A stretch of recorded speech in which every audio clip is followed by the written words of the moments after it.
Assalamualaikum teman-teman. Di sini saya akan menjelaskan tentang proses penulisan pesan bisnis, bagian perencanaan. Perencanaan pesan-pesan bisnis. Perencanaan pesan bisnis ialah suatu langkah strategis bagi pencapaian tujuan suatu organisasi secara menyeluruh dan merupakan salah satu faktor keberhasilan komunikasi. Komunikasi yang efektif itu kunci untuk keberhasilan suatu bisnis. Proses penyusunan pesan bisnis ialah faktor yang sangat penting dalam komunikasi. Proses komposisi yang pertama ada plan atau perencanaan, meliputi 3 tahapan penting yang perlu diperhatikan, yaitu mendefinisikan tujuan, menganalisis audiens, dan memilih saluran dan media komunikasi yang akan digunakan.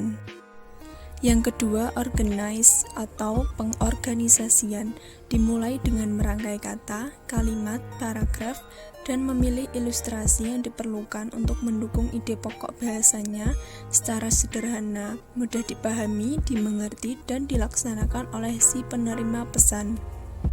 Yang ketiga, revision atau revisi. Isi pesan harus ditelaah kembali dari sisi substansi pesan yang ingin disampaikan maupun dari gaya penulisannya. Perencanaan pesan bisnis. 1. Penentuan tujuan. Tahap pertama dalam merencanakan suatu pesan bisnis adalah memikirkan maksud dan tujuan komunikasi yang jelas dan dapat diukur sesuai dengan tujuan organisasi. Lalu, mengapa tujuan harus jelas? Yang pertama, karena keputusan untuk menanggapi pesan. Yang kedua, keputusan untuk menanggapi audiens.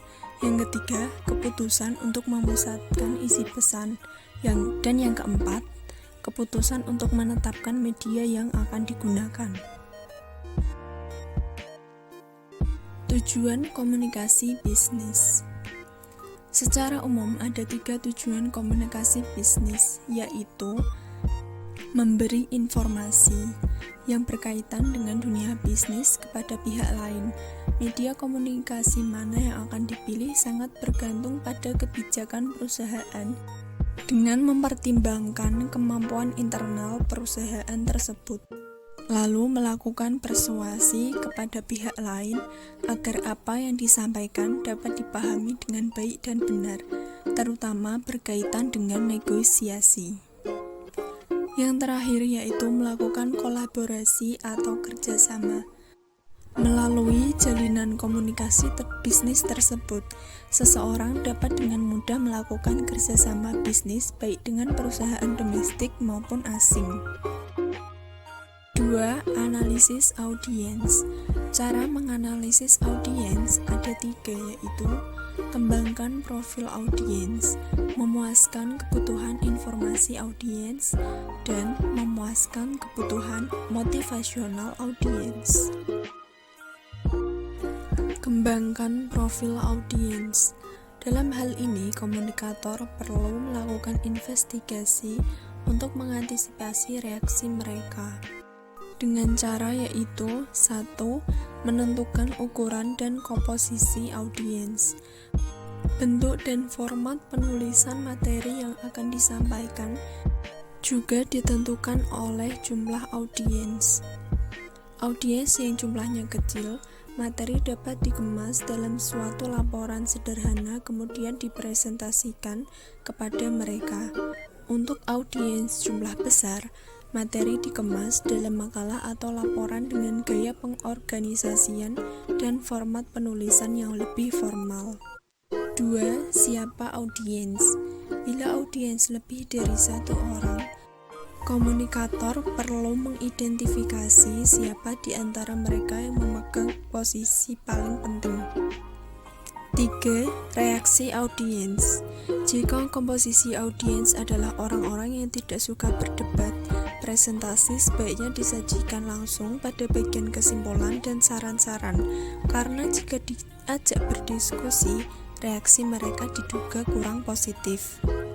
4. Tingkat pemahaman audiens.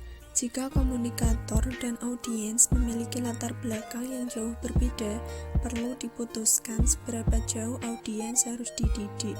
Usahakan tidak terlalu menggurui, agar audiens tidak merasa jenuh, bosan, dan kurang tertarik. 5. Hubungan komunikator dengan audiens. Jika komunikator belum dikenal audiens, maka komunikator harus meyakinkan audiens sebelum menyampaikan suatu pesan. Penampilan komunikator berpengaruh pada penyampaian pesan komunikator tersebut. Nada suara menunjukkan tingkat hubungan komunikator dan audiens. Cara memuaskan kebutuhan informasi audiens ada 5 tahap.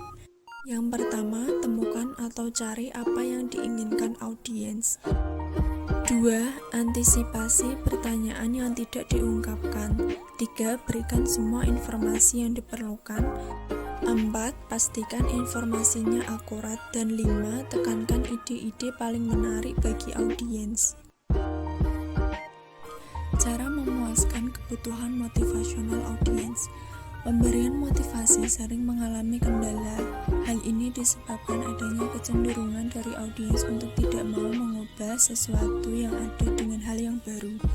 Salah satu cara mengatasinya adalah dengan mengatur pesan-pesan sedemikian rupa sehingga motivasi yang disampaikan dapat diterima audiens dengan mudah.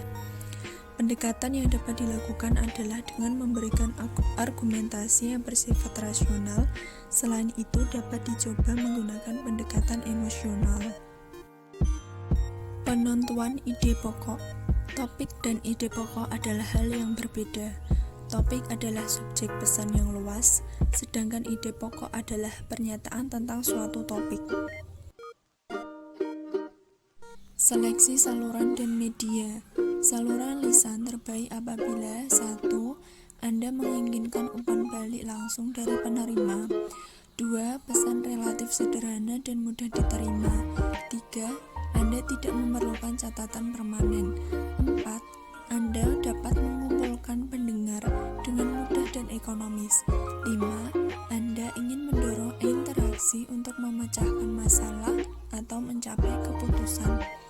Saluran tertulis terbaik apabila 1. Anda tidak memerlukan umpan balik langsung.